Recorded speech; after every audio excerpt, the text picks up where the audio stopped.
నమస్తే. నవంబర్ 6 కార్తీక మాస గురువారం కృష్ణపక్ష పాడ్యమి సాయంత్రం 4:50 వరకు, తదుపరి ద్వితీయ.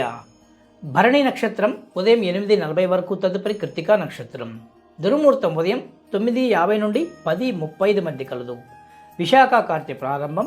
గురువారం భరణి నక్షత్రం పద్మయోగం ఐశ్వర్యము, కృత్తిక దంభయోగం కార్యహాని కనుక ఉదయం 8:40 లోపు ప్రయాణాలు అనుకూలం.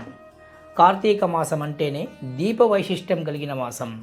వీలైనన్ని దీపాలు దేవస్థానాలలో ధ్వజస్తంభం దగ్గర కానీ, ఉసిరిక చెట్టు కింద కానీ, మారేడు చెట్టు కింద కానీ ఆవు నెయ్యితో వెలిగించడం అత్యంత శుభప్రదం. దీపారాధనకు ఆవు నెయ్యి లేదా అవిసె నూనె లేదా నువ్వుల నూనె వినియోగించడం, లేదా ఈ రెండు నూనెలలో కొద్దిగా ఆవు నెయ్యి వేసి వెలిగించడం మరింత శుభప్రదం. ముఖ్యంగా కార్తీక మాసంలో రాహుకాలంలో శివదర్శనం, శివాలయంలో దీపారాధనలు, శివునికి అభిషేకాలు కటిక దారిద్ర్యాన్ని తొలగిస్తాయి.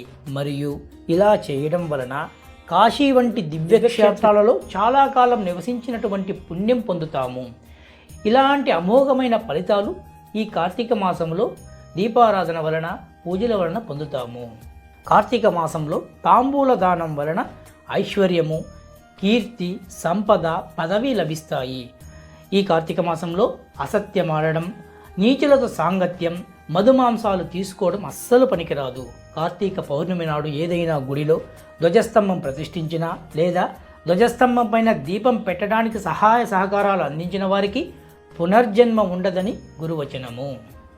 జై శ్రీరామ్.